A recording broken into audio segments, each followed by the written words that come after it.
The term bulletproof glass is technically misleading. No glass stops a bullet. Glass is a brittle material that fractures under impact.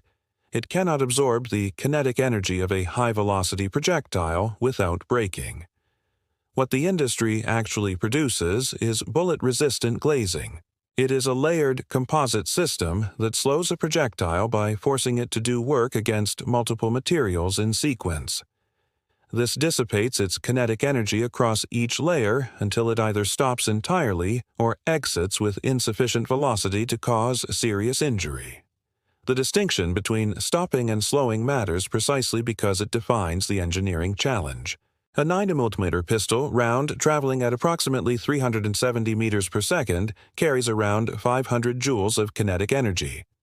A 7.62mm rifle round at 900 meters per second carries around 3,500 joules. The glazing system must convert it from kinetic energy into deformation, fracture, heat, and sound energy distributed across the panel. This must happen without allowing the projectile or fragments of the panel itself to pass through to the protected side. The basic architecture of bullet-resistant glazing is a laminate. Multiple layers of different materials bonded together. The outer layers are typically glass. The inner layers are typically polycarbonate or polyurethane interlayers. The specific combination, thickness, and sequence of these layers determine the protection level the panel provides. Glass is the first material the projectile encounters. It is hard and brittle, properties that are useful in this context. When the bullet strikes the outer glass layer, the glass shatters. This shattering is not a failure. It is the system working. The fracture of the glass absorbs energy from the projectile and spreads the impact load over a larger area. The bullet encounters the fragmenting glass as a distributed resistance rather than a point contact. Its tip is deformed. Its velocity is reduced. Its energy is partially converted into the work of fracturing the glass and heat. The polycarbonate layer behind the glass is the energy absorption layer. Polycarbonate is a tough thermoplastic. It does not shatter like glass but deforms plastically, stretching and flexing under impact. It stretches, forming a cone-shaped deformation on its rear surface while absorbing energy through this plastic deformation. Polycarbonate has a very high energy absorption capacity, which is why it is used in most modern bullet-resistant glazing. In a multi-layer system, this sequence repeats. Each glass layer shatters and spreads the load. Each polycarbonate layer deforms and absorbs energy. By the time the projectile, now deformed, decelerated, and possibly fragmented, reaches the final inner layer, its remaining kinetic energy must be less than what that layer can absorb. If the system is correctly designed for the threat level, the projectile stops within the final layer.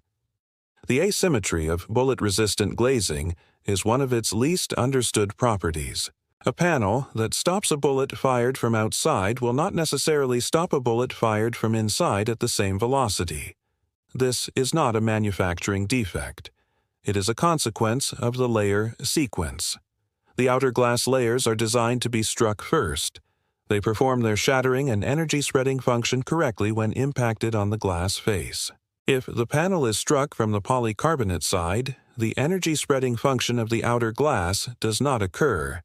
The bullet enters the polycarbonate directly, and the glass layers, now on the exit side, may not provide sufficient resistance. This asymmetry is deliberately exploited in one-way bullet-resistant glass, panels designed to stop projectiles from outside while allowing fire from inside.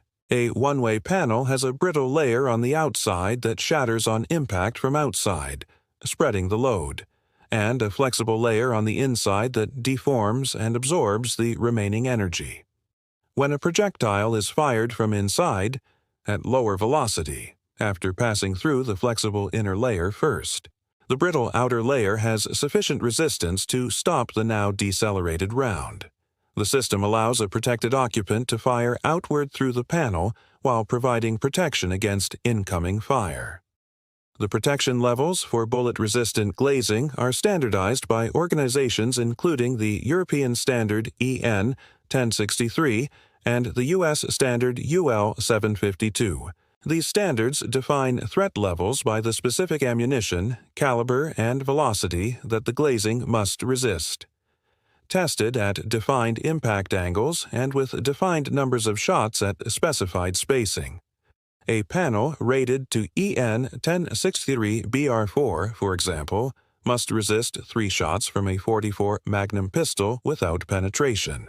A panel rated BR6 must resist 3 shots from a 7.62 mm rifle. The highest civilian protection levels, BR7, require resistance to high-powered rifle rounds including armor-piercing variants. Military and specialized applications require protection levels beyond what standard laminated glass and polycarbonate can provide. Armored vehicle glazing for protection against armor-piercing rounds or high-explosive fragments uses composite systems. Stretched acrylic. A glass-clear acrylic sheet biaxially stretched to align its polymer chains provides higher energy absorption. Glass ceramic materials offer higher hardness than standard glass, improving resistance to armor-piercing projectiles, whose hardened steel or tungsten carbide cores can penetrate standard glass more effectively than lead core rounds. Polycarbonate composites with fiber reinforcement provide higher tensile strength in the deformation layer. Spall protection is a requirement that standard bullet-resistant glazing often does not address. When a high-energy projectile strikes glass, fragments of the glass, spall, can be ejected from the inner surface at high velocity. These glass fragments can cause serious injury to occupants behind the panel, even if the projectile itself is stopped. Spall liner, typically a thin layer of polycarbonate or a flexible polymer film, bonded to the inner surface, captures these fragments. On military vehicle glazing, spall protection is a standard requirement to ensure maximum safety for personnel. On commercial glazing like bank screens, it is often included in higher protection panels but may be omitted from lower-level products. The optical quality of bullet-resistant glazing is a significant engineering challenge that requires precise manufacturing. Standard flat glass has excellent optical clarity because it is produced as a uniform, homogeneous sheet. A laminate of multiple glass and polycarbonate layers bonded under heat and pressure is more difficult to produce with equivalent clarity. Thickness variations in the interlayer and refractive index differences between materials can all produce optical distortion. Distortions can cause areas where the image seen through the panel is blurred, displaced, or color-fringed. For critical applications like vehicle windshields and observation posts, the lamination process must be carefully controlled. The weight of bullet-resistant glazing is a practical constraint that drives design trade-offs in almost every application. A standard BR4 rated panel at 50 mm thickness weighs approximately 120 to 150 kilograms per square meter. A BR6 panel resistant to rifle rounds at 100 mm thickness can weigh a staggering 200 to 300 kilograms per square meter. For a vehicle with multiple glazed openings, this weight adds up rapidly, affecting the entire design. An armored sedan with full BR6 glazing may carry 800 kilograms of glass alone, a major fraction of the total weight. This weight has a major impact on performance, fuel consumption, and specialized suspension requirements. Reducing weight while maintaining protection has driven development of alternative transparent armor materials. Transparent spinel, a magnesium aluminate ceramic, offers significantly higher hardness than glass at lower weight. Alumina and silicon carbide are effective, but sapphire remains prohibitively expensive for large area applications. Research continues, driven by military requirements for lightweight armor that can protect against increasingly capable projectile threats. The edge retention of a bullet-resistant panel, how the protection level is maintained at the edges and corners of the panel, is a specific engineering concern. The center of a panel performs as designed in testing. The edges, where the laminate layers terminate, are mechanically different. A bullet striking near the edge of a panel may cause delamination of the layers, reducing their combined resistance. Frame design must account for this edge vulnerability, either by ensuring the protected area does not extend to the boundary or by reinforcing the edge condition. So why doesn't bulletproof glass stop bullets? And what does it actually do? It forces the bullet to do work against the brittle outer glass layers that shatter and spread the impact load. Work against the tough polycarbonate layers that deform plastically and absorb kinetic energy. Work against each successive layer until the bullet's remaining kinetic energy falls below what the final layer can absorb. The bullet is not blocked. It is progressively decelerated by converting its kinetic energy into deformation and fracture energy. The system works not because any single material can stop a bullet, but because the sequence of materials collectively absorbs more energy than the bullet carries.